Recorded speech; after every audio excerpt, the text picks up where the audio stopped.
first time in All-Ireland final history. What a moment for Derek McGrath. Agony for Diarmuid O'Sullivan and Kieran Kingston. Cork will come again, but it's Waterford's day. One of the most enjoyable days in their recent hurling history. Brilliant for Derek McGrath. The question is, you know, what they were doing in the league when they went up with a team to Galway and Salt Hill, the second team. They showed that they didn't really want to win the league, but how fresh and how on top of their game they've arrived at semi-final stage. And there's Tyga Burka. You know, he'll be delighted to get another chance to play and get back for the All-Ireland final. And they have never been beaten by Galway in the championship, so they will really look forward to the All-Ireland. They've hammered Cork here today, is the only way to describe it. Kevin Moore and Brick Walsh, huge contributions, so well-deserving winners, and Kieran Kingston can have no complaints. Unbelievable scenes at Croke Park yesterday. Dave McIntyre and Nicky English of Sky Sports on the commentary there. Waterford are into an All-Ireland hurling final. They will play Galway on the first Sunday of September. Hello and welcome to Talking Points, our weekly GAA show here on Balls.ie in partnership with Sky Sports. I'm Mick McCarthy. Joining me this week is Gavin Cooney. How are you, Mick? It's a novel pairing to look ahead to a novel All-Ireland final. It's a first All-Ireland final for Waterford since 2008. And Austin Gleeson proved to be the difference in the end. But he wasn't his usual self in the first half of yesterday's game. And at halftime in Sky Sports, JJ Delaney asked why that may have been the case. OK, let's talk about Austin Gleeson, not necessarily in the form that we would have expected from him so far in the first half. Do you think he appears to be a little off sorts because of an incident where he appears to pull the helmet off a player, maybe a potential suspension on his mind if they were to move forward? Yeah, I definitely think he's conscious of it for around 5 minutes after, but he has to put that to the back of his mind. Look, again, it doesn't look good. Letter of the law, it is a red card, but he shouldn't be thinking about that. He should be thinking about get Waterford to the All-Ireland final. We'll see what happens after the game. We see it here when it's slowed down. Look, he does get the helmet, yank it off. But I'm hoping now that this year's championship is not all about the helmet grab. I have an issue with this rule. I don't think it's a straight red. It's very, very harsh punishment on it. There should be a yellow card for that. But look, they're the rules of the game at the moment. But he had a bad wide after that. But then look, again, he's working for the team. He was chasing back Bill Cooper there. And things like that will get him into the game. So I think Austin needs to kind of step up to the mark, get a few more scores. But can he work himself into the game? A bit like Joe Canning last week. He worked his way into the game and he had a brilliant second half. You're hoping now that Austin will have the same thing. JJ asked, should Austin work himself into the game? Let's see how he did that. Well, we're going to frame all this in the context of the contribution of Austin Gleeson. Peripheral in the match then in Munster. He scored and had a hand in the 2 goals that came in a crucial period when they scored 2-1 in 3 minutes. Yeah, I mean, and you know, what a second half he had. Now, here he is, Brian, you know, in the middle of the screen. He's going to contest this puck out. But when the ball breaks, you know, and I think credit to both sides, they fought hard, but just watch Gleeson's effort and energy here. I mean, there's no room for Chris Joyce. He stays with him, eye on the ball. Beautiful flick in here, dispossesses him. And that man, Barron, Cork don't realise it, but he's made that run forward and a perfect finish into the back of the net, but set up by Gleeson. And this goal, Brian, this is just magic. All right, talk me through this. Well, Maurice Shanahan again, Waterford recycle it. Now they're sucking the Cork defenders out. They're going away from the goal. Cork defenders coming out with the spaces inside. Gleeson is onto it. Has the option, obviously, of Brick Walsh out to the side. Is that the one he should take? Well, I think, you know, ultimately when we run it on, he sells the dummy here. I thought he could have given the ball to Brick, you know, just right here. That was the pass at that particular time. But, you know, he doesn't want to give it to Brick in that position. Lovely sidestep. And cool as you like, finishes it into the back of the net. And that's what he is capable of, Brian. Moments of magic like that. Great analysis from James O'Connor there. That was an unbelievable goal at the end. Should he have passed it? Yes, he should. No doubt about it. But like, nobody else can do what he just did there. Yeah, and to do it and to respond to getting a bit of flack, and kind of high-profile flack for Austin Gleeson as well. We have a tweet from during the game from a Michael McCarthy. Wide all day long, classic Austin Gleeson. Fancy blank, no result. Give me Brick or Kevin Moore in any day. Fair to say you've been humiliated on that front, Mick? I don't find that I've been humiliated. No, he did. Well, we didn't see it there, but I mean, there was. Austin Gleeson sometimes takes too much out of the game and does too much, and it frustrates me because he's so brilliant. And look, when it goes right, he has that goal there. But like, the player I want to see is the player for the first goal. Okay. Who's just like, and he does that. He does that a lot. He works really hard, but his skill levels are brilliant. And that tackle on Joyce there and the beautiful pass to Barron is exactly what Gleeson should be doing. Look. It's in the heat of the game. I was commenting on one specific moment. I've obviously watched that goal back about 51 times by now, and every time I see it, I'm like, Gleeson, pass it to Brick Walsh. Yeah, he's doing things that we can't really relate to. Yeah. Now, this is going to sound kind of preposterous, and I'm kind of already regret that I'm about to say it, but it's almost like if you go to an art gallery, like a modern art gallery, and you're standing in front of this big painting that deep down, you know, is just a load of shapes and colours, and it doesn't really make a whole lot of sense, but apparently it's designed and it's working on some higher plane of existence that you can't even conceive of. So you're kind of told that, well, I'm kind of not qualified to comment on whether that's good or not. So I think Gleeson is that. He's kind of, I don't know. I find hanging Austin Gleeson in the Tate is what we're saying. I do find it easier to see the beauty in Austin Gleeson, though, than in modern art. We should talk about the other side of Austin Gleeson's performance yesterday, though. JJ Delaney mentioned it, and obviously we saw it there a minute ago, pulling off Luke Meade's helmet in one of the, I suppose, most foolish is a kind way of putting it, moves that that I can believe. I can't believe he did it. Look, he may be banned for an All-Ireland final now when we should be talking about Waterford's first final in 9 years and their fourth ever, and such an amazing achievement for the team. Unfortunately, a lot of the talk is about this now. Do you think he should be banned? Yeah, whether it's a case of should be banned, I'm not so sure, but I think he will.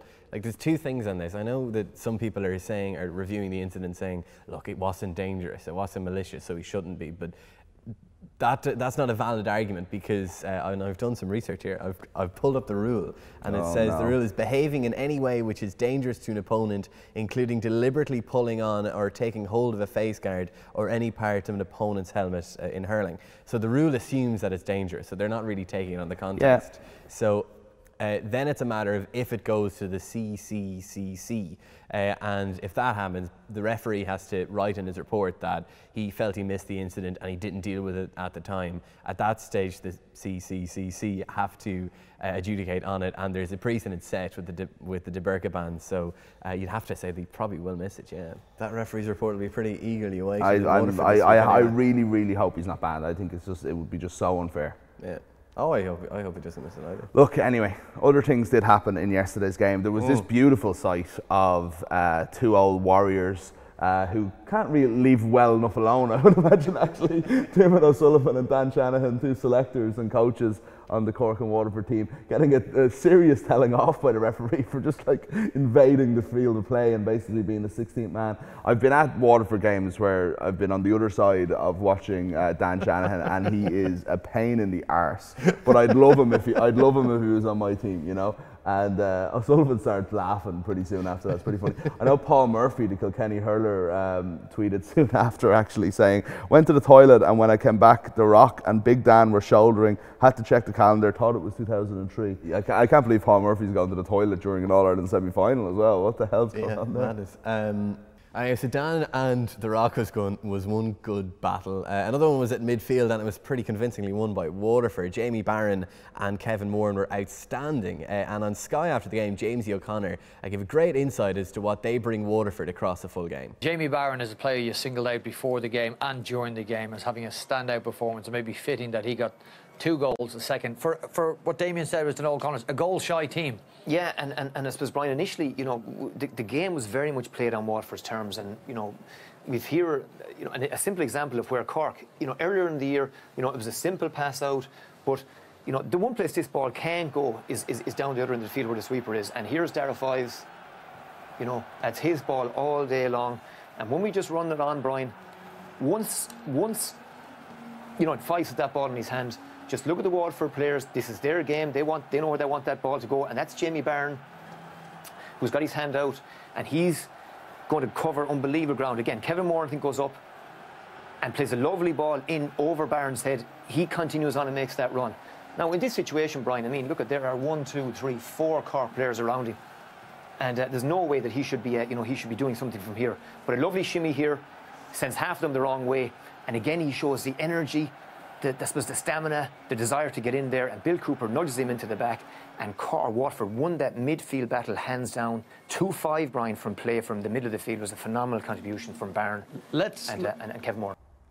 Yeah, 2-5 is unbelievable. Like, I mean, that's showing Jamie Barron in one aspect of the game. You later get the kind of 2 goals, both down the left side as well. He was unbelievable. Kevin Moore, who hit the ball into him, was I thought Waterford's best player, at least for 50 minutes of that game. I thought Barron was Waterford's best player. His engine is insane. So whereas Austin Gleeson will kill you on moments, Barron will just kill you on flow, because he'll never stop moving, and he'll pop up when where you least want him is bearing down in your own goal, and he's got the talent to finish off. He showed it against Kilkenny. He showed it today, and if Waterford beat Galway, I think he's probably going to be Hurler of the Year.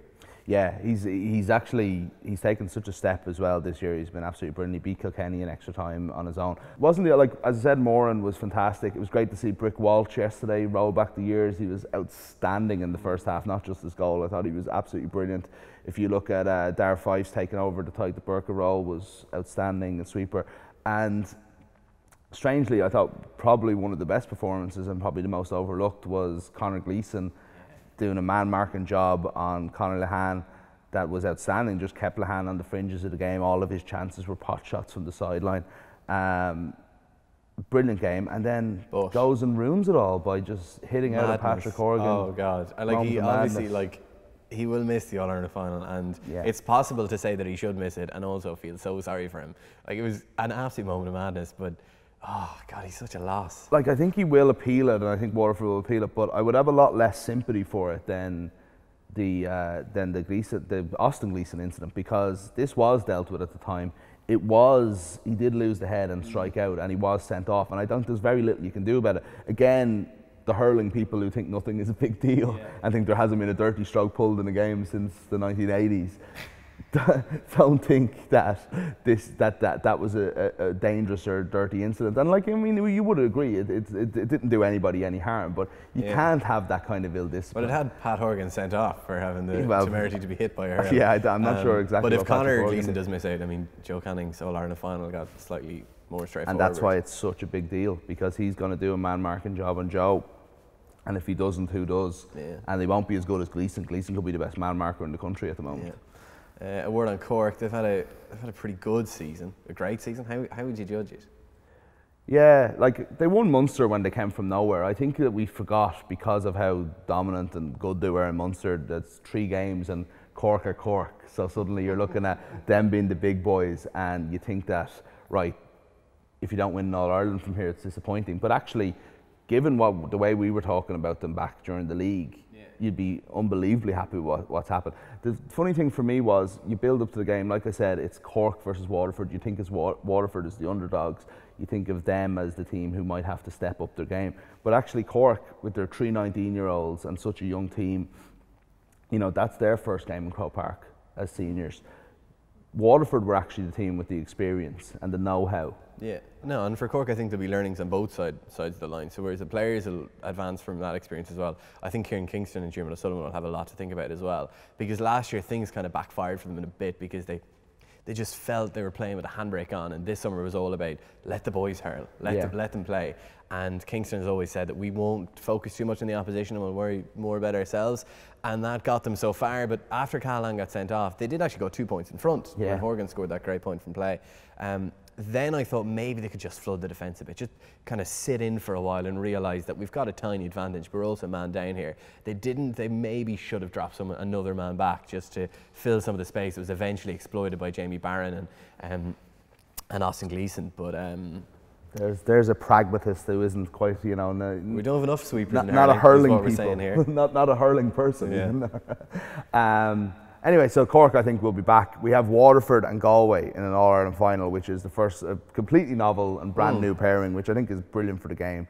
We'll have lots more on that. But just time now for our favourite segment. I mean, if we had to drop all the rest of the show, we'd still keep this bit, you know. It's our fan of the week. First over these Waterford fans, they're included for realising there are some religious figures who don't restrict themselves to the colours of Sligo. And there's Mother Teresa. Yeah, nice of her to put on the blue and white for the occasion. I want to go for a guy who's like, I've always gone for the passionate fist pumper, you know, and this guy is one of the best of them. But it's not just that. There's more to this. Yeah. If you look around them, everybody's sitting down. Doesn't seem like that much has happened. I'm pretty sure he's following the fine Waterford tradition of celebrating a big free. Yeah. It's the Or only- Anthony Nash puck out over the line, Derek McGrath style. Possibly, yeah. There that also was a bit appears to weird. be as many Cork fans cheering in that. It feels like one where the photographers come over and said, "Come on, lads, give us some for the camera." I'm sorry. You It couldn't be that Brendan artificial. Gleeson couldn't give that kind of performance. I would say. I like as well the left-hand fist pump is really going for it as well. You know that could be under, and the old school Gain Feeds Waterford jersey, the John Milan era. You know, this guy. It's a valiant effort. It is a valiant effort, Mick, but he's not the winner. This week's winner I never was get the sent winner. in to us by Judy Nealon. Judy, thanks for sending us this. It's this Cork fan who decided to buy a tractor during yesterday's game. So, I mean, you dispute this. You dispute this man's inclusion. So I'm saying this guy's coming to a game supporting his county. Fair play to him. He's probably spent a lot of money, but could the tractor not wait a while? Like, I mean, how is he fan of the week? He's there. He's multitasking. Just watch the hurling. Maybe, perhaps, the buying of this evidently incredibly old tractor was a hugely pressing issue for him over the weekend, and he decided, well, I can't miss the game. So such is his dedication to the game. He'll auction the sale of a tractor during it. Well, look, Cork are out, but hopefully this man either has a new tractor or has money from the Cork an old legacy tractor. lives on. Yeah, so that's our fan of the week this week. More on that next week. Next week we will be here for the All-Ireland football semi-final between Kerry and Mayo, which I can't wait for. Some great games in the past. Live pictures there of the anticipation from Mayo. They can't wait to get going. Yeah, good old Mayo Mick there. Can't wait for that game. It's on Sunday at 3:30 live on Sky Sports. We will be back Monday to talk about that game. But as Mark's not here today, we have to leave you with... Mind yourself.